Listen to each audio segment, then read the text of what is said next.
அனைவருக்கும் வணக்கம். சுப மாரிமுத்து, திருப்பூரிலிருந்து. இந்த பதிவு உங்களுக்காக. பாரம்பரிய திருவள்ளுவர் குல வம்சம் சுப மாரிமுத்து உங்களுடைய வாழ்க்கையில் நிறைய விஷயத்தை சொல்கிறதுக்காக இந்த இடத்துல உங்களை உட்கார்ந்துருக்கேன். இப்போ பாருங்கள், உங்களுக்கு ஒரு கல்யாணம் திருமணம் ரொம்ப தடையாக இருக்குது. அந்த தடையினால் எனக்கு எல்லா கோவிலுக்கு நான் போயிட்டு வந்துட்டேங்க. நானும் எனக்கு தெரிஞ்ச அளவுக்கு நான் பூஜை பண்ணிட்டேன். ஏன் இன்ன வரைக்கும் இந்த செவ்வாய் தோஷம் இருப்பவர்களுக்கு நிறைய பூஜை பண்ணி கூட எனக்கு திருமணம் நடக்க மாட்டேங்குதுன்னு நிறைய பேர் சொல்கிறாங்க. யார் சொல்கிறாங்க? திருமணம் ஆகாதவங்க நம்மக்கிட்ட கூப்பிட்டு சொல்கிறாங்க. அப்போ அதுக்கு ஏதாவது நம்ம ஒரு பரிகாரம் செய்யணும் அல்லவா? பரிகாரத்தை அதிகாரமாக செய், பலனை அனுபவி அப்படின்னு அந்த காலத்திலேயே முன்னோர்கள் இதை அழகாக சொல்லி வச்சிருக்காங்க. அப்போ உங்களுடைய ஜாதகத்தில் செவ்வாய்னா யாரு? முருகர். சரி, செவ்வாயுடைய நிறம் என்ன? இரத்த கலர், சிவப்பு. இப்போ உங்களுக்கு கல்யாணம் நடக்கணும்னு சொன்னால் இந்த செவ்வாய் ஏதோ ஒரு போன பிறவியில், இந்த செவ்வாய் பகவான்கிறது யாரு? இரத்த சம்மந்த உறவுகள். நாம் இந்த அண்ணன் தம்பிகளுக்கு அக்கா தங்கச்சிகளுக்கெல்லாம் ஒரு காலத்தில் சீர் செய்யலினா நம்மளுக்கு இந்த தீட்டு, அக்கா தங்கச்சிகளோட தாய் மாமனுக்கெல்லாம் நீங்கள் சீர் செய்யலினா தாய் மாமனை பிறந்து வேஸ்ட்டு, இப்படியெல்லாம் அந்த காலத்தில் முன்னோர்கள் சொல்லுவாங்க. அப்போ இந்த முன்னோர்கள் இதெல்லாம் சொல்கிறது எல்லாமே அந்த காலத்தில் இதெல்லாம் செய்யாதனால இந்த ஜென்மத்தில் அதே செவ்வாய் சகோதர சகோதரியாக இருக்கிறனால கூட பிறந்தவர்களுக்கு நம்ம சிறப்பாக செய்யலினால் அந்த செவ்வாயே தோஷமாயிருது. அதனால் காலப்போக்கில் செவ்வாய் தோஷம். உங்களுக்கு ஒன்று தெரியுமா? நீங்கள் செவ்வாய் தோஷம் நிவர்த்தி பண்ணணுன்னா நீங்கள் கூட பிறந்தவங்களை அக்கா தங்கச்சி அண்ணன் தம்பி இவங்களுக்கு எல்லாமே புடவை வாங்கி கொடுக்குறதும், அவங்கள சாப்பிட வைக்கிறதும், அவங்களுக்கு சீர் சீமந்தம் அவங்க வீட்டில் போய் செய்கிறதெல்லாம் நீங்கள் பண்ணினீங்கனாலே செவ்வாய்ங்கிற சகோதர சகோதரி அண்ணன் தம்பிகள் எல்லாம் சந்தோஷப்பட்டாலே இந்த ஜாதகத்துக்கு செவ்வாய் ரிமூவ் பண்ணிடும். அந்த தோஷம் ஒன்றும் இல்லாமல் போயிடும். உங்களுக்கு தெரியுமா அது? நீங்கள் கண்டிப்பாக ஒரு நாள் நீங்கள் அதை செய்யுங்க. உங்கள் வாழ்க்கை ரொம்ப சிறப்பாக. அப்போ உங்கள் ஜாதகத்தில் அந்த செவ்வாய் தோஷம் உங்களுக்கு அது கடுமையாக பாதிக்கிறதுனால அது மூலிமா உங்களுக்கு நிறைய பிரச்சனைகள் எல்லாம் வந்தால் இதெல்லாம் நீங்கள் செஞ்சுருங்க. ஒரு முக்கியமான பரிகாரத்தை இந்த பதிவில் உங்களுக்கு சொல்லிடுறேன். செவ்வாய்னா ரத்தம்னு சொல்லிட்டோமா?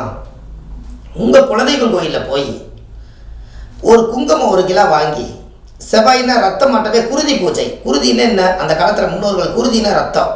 குருதி பூஜை ஒரு சின்ன ஒரு தீர்த்த குடத்தில் 1 குடம் தீர்த்தத்துக்குள்ளே பால் ஊற்றுறதுக்கு பதிலாக தீர்த்தத்தில் என்ன பண்ணுறீங்க? 1 குடம் பால், 1 குடம் குங்கும தீர்த்தம், இது 2 வச்சுக்கோங்களேன். எப்படி? 1 குடம் பால், 1 குடம் செவ்வாய் தீர்த்தம்.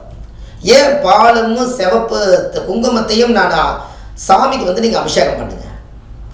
ஏன் நான் பண்ண சொன்னால், சுக்கிரன் என்பது வெள்ளை, செவ்வாய் என்பது சிவப்பு. சுக்கிரனும் செவ்வாயும் 2 சேர்ந்தா தான் கணவன் மனைவி இணைவு.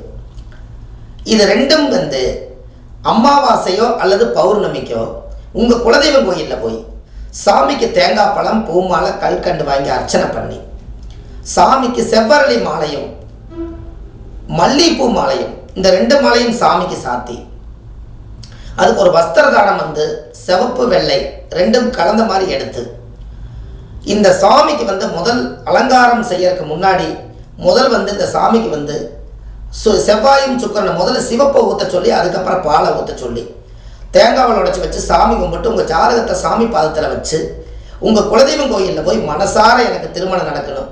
முன்னோர்கள் அந்த காலத்தில் என்ன பாவம் செஞ்சாங்கன்னு எனக்கு தெரியாது. முன்னோர்கள் கட்டி வச்ச குலதெய்வமே, உன்னிடத்துல நான் உன் பாதத்தில் நான் சரண்டர் ஆகிட்டேன். இதுக்கு மேலே எனக்கு பரிகாரம் செய்யறதுக்கு எனக்கு தெரியல. நான் குலதெய்வம் என்பது என்னோடய தாய் வீடு. அதனால் நான் தாய் வீட்டுக்கே நான் வந்துட்டேன். எனக்கு நீ தான் பார்த்து எனக்கு ஒரு நல்ல, ஒரு அழகுள்ள, அறிவுள்ள, புத்தியுள்ள, ஞானமுள்ள, பாவங்கள் செய்யாத குடும்பத்தில் இருந்து ஒரு தைரியமான வீரியமான ஒரு கணவன் அல்லது மனைவி எங்கள் வாழ்க்கையில் அமையணும்னு சொல்லி மாப்பிள்ளையாக இருக்கிறவங்க ஒரு பொண்ணை வேண்டிக்கிங்க, பொண்ணாக இருக்கிறவங்க மாப்பிள்ளை வேண்டிக்கிங்க. இப்படி வேண்டி உங்களுடைய ஜாதகத்தை வச்சு தீபாராதனை காமிச்சு பூஜை பண்ணி ஒரு சக்கரை பொங்கல் வச்சு சாமிக்கு நைவேத்தியம் பண்ணி அந்த சக்கரை பொங்கலை ஒரு 7 பேருக்கு கொடுத்துட்டு வாங்க. அன்னையோடு உங்களுக்கு திருமண தடை தோசை நீங்கிடும். இதை நீங்கள் செய்யுங்களேன். உங்கள் வாழ்க்கை எப்படி இருக்குதுன்னு பாருங்கள். ரொம்ப ரொம்ப பிரமாதமாக இருக்கும். இதுக்கெல்லாம் நீங்கள் ஒரு கொடுப்பனம் வேணும்னெல்லாம் ஒன்றும் இல்லை. குலதெய்வம் உங்கள் வீட்டுக்கு பக்கத்தில் இங்கே இருக்கான இதை செய்யணுமே, இதை செஞ்சால் உங்கள் வாழ்க்கை நல்லா இருக்கும்னு சொல்லுது. அப்போ கண்டிப்பாக இதுக்கு ஒரு மாற்றம் ஏற்படுத்தணும் அல்லவா? அதனால் இந்த விஷயத்தை உங்களுக்கு நான் சொன்னேன். அப்போ குங்கும தீர்த்தமும் பால் தீர்த்தமும் ரெண்டும் சேர்ந்து உங்கள் குலதெய்வ கோயிலில் போய் வெள்ளிக்கிழமை நாள் அல்லது செவ்வாய்க்கிழமை அல்லது பௌர்ணமி அல்லது அமாவாசை இந்த 4 நாளில் செய்வது ரொம்ப சிறப்பு. எல்லாமே சுக்கர ஜவாயா வருதாங்க, உங்களுக்கு எல்லாம் சுக்கர ஜவாயாவே வரும். கண்டிப்பாக இதை நீங்கள் செஞ்சு பாருங்கள், அருமையாக இருக்கும். இல்லை உங்கள் ஜென்ம நட்சத்திரத்தை வச்சுக்கோங்க, அதுக்கு எதுக்குமே 4 நட்சத்திரம் பார்க்க வேண்டாம். இப்போ உங்கள் நட்சத்திரம் எதுவோ அந்த நட்சத்திரத்தன்னைக்கு அந்த சாமிக்கு அபிஷேகம் இதை பண்ணி உங்கள் குலதெய்வ வழிபாட்டை சிறப்பாக பண்ணி அந்த தீர்த்தங்களை எல்லாம் கொண்டு வந்து நீங்கள் வாழ்கிற வீடு பூரா தெளிச்சு விட்டு சாம்பிராணி புகையெல்லாம் போட்டு ஒரு மஞ்சள் பிள்ளையாரை பிடிச்சி வச்சு அன்றைக்கி விளக்கேற்றுங்க. அன்னையிலேருந்து உங்களுக்கு ஒரு புது பிறவி. தெய்வத்துக்கு நீங்கள் பூஜை பண்ணிக்கிறீங்க, குலதெய்வம் உங்கள் வீட்டுக்கு வரப்போகுது, இன்றைக்கி நைட்டு வந்து தங்க போகுது. இதை நீங்கள் செய்யுங்க. உங்கள் வாழ்க்கை நல்லா வாழ்க்கை தங்குச்சுன்னா, குலதெய்வம் தங்குச்சுன்னா உங்கள் வாழ்க்கையும் தங்கிடும்.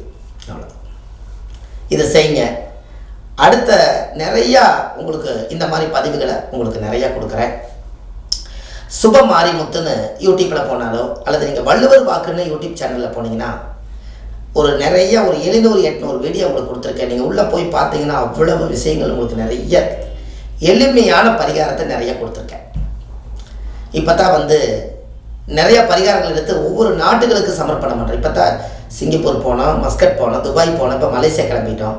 இப்போ எல்லா நாட்டுகளுமே இந்த எளிமையான பரிகாரங்கள் அங்கேயும் நிறைய மக்களுக்கு கல்யாணம் ஆகாமல் படித்த மாப்பிள்ளை இல்லாமல் நிறைய கஷ்டப்படுறாங்க. அதனால் ஒவ்வொரு நாட்டுகளையும் போய் நாங்கள் ஃப்ளைட்டை ஏறி அங்கே போய் அங்கே உட்காந்து நீங்கள் இவ்வளோ தூரம் ஃப்ளைட்டை பிடிச்சி எங்கள் ஊரில் நீங்கள் ஜாதகம் சொல்கிறதுக்கு நாங்கள் தான் கொடுத்து வச்சுருக்கோம். நாங்கள் நிறைய பேர் சொல்கிறாங்க.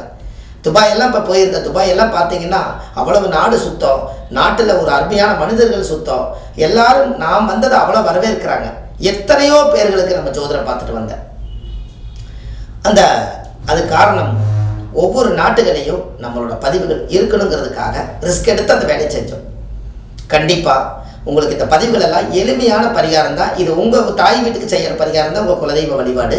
கண்டிப்பாக செஞ்சுட்டு வாங்க. அடுத்த பதிவில் உங்களை சந்திக்கிறேன். ஆன்லைன்லேயே நம்ம ஜாதகம் பார்க்குறோம். உங்கள் date of birth, time, place கொடுங்க. ஜாதகத்தை கணிச்சு உங்களுக்கு ஒரு வாழ்க்கையில் உங்களுக்கு ஒரு திருப்பு முனை ஏற்படுத்தி கொடுக்குறேன். கண்டிப்பாக அடுத்த பதிவில் சந்திக்கிறேன். நன்றி, வணக்கம்.